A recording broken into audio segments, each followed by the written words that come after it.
Hello दोस्तों, आपका मेरे वीडियो में स्वागत है।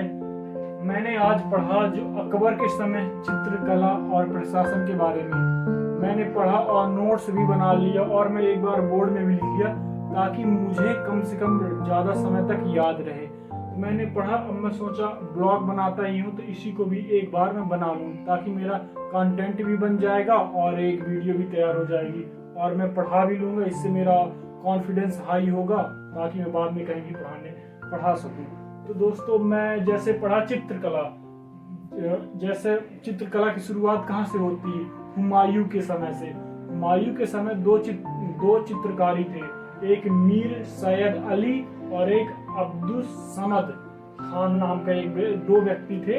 इन्होंने चित्रकला स्टार्ट की और जो अब्दुल समद था वो दास्तान अमीर हमजा के नाम से जाना जाता था, इसी नाम से जाना जाता। ये हुमायूं के समय के थे जो चित्रकला स्टार्ट किए चित्रकला। और फिर दोस्तों, अकबर के समय की चित्रकला, अकबर के समय जो चित्रकारी थे वो लगभग सभी लोग जानते हैं। दासवंत और वसामन ये अकबर के समय चित्रकारी थे। फिर अकबर के बाद आते हैं हम जहांगीर के समय में।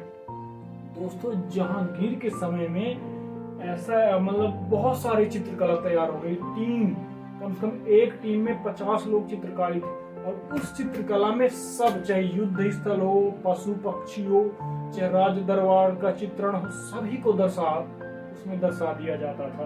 और फिर इसके बाद दोस्तों, सबसे फेमस जो चित्रकला है उसके टाइम का जहांगीर के समय का सबसे अब्दुल हसन और उस्ताद मसूद खान।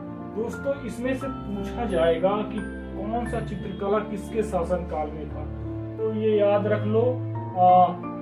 जहांगीर के समय के चित्रकारी थे अब्दुल हसन, उस्ताद मसूद, फारूक, आका रिजा, बिशनदास, मनोहर और माधव। दोनों अलग अलग है, मनोहर और माधव।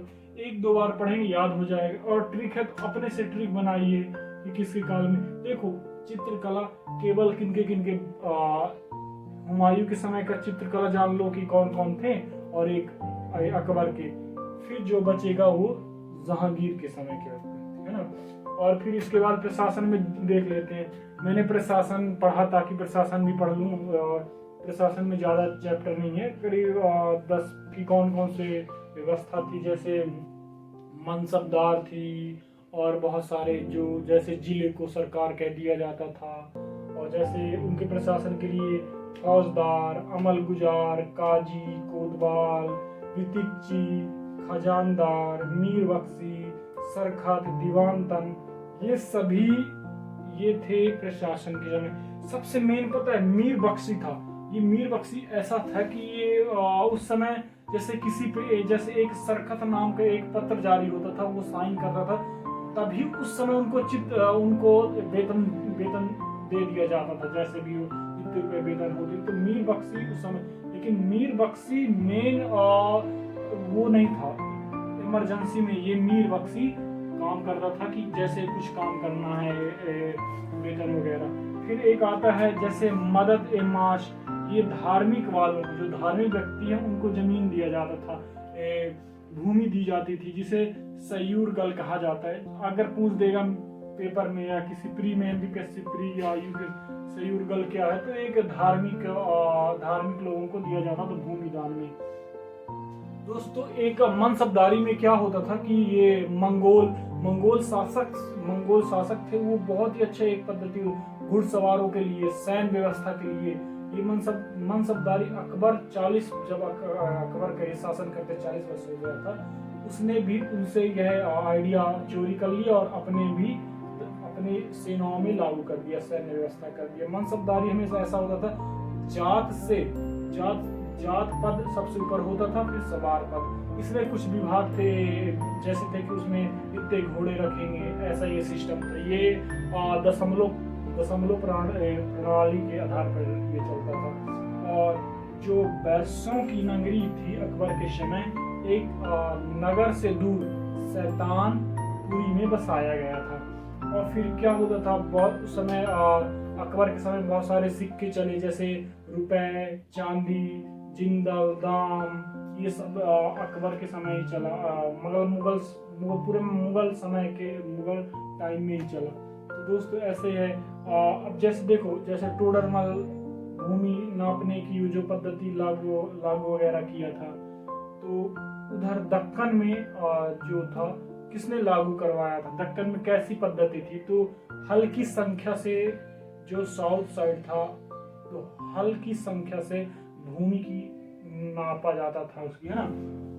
और जो रामसिया नाम का क्या होता था कि अकबर ने वो चलाया था, रामसिया नाम के सिक्के देवनागरी में लिखवाया था ताकि हिंदुओं को ठेस न पहुंचे। तो ये भाई ये है, सब मैं ऐसे पढ़ता हूँ और मैं पढ़ा भी लिया हूँ।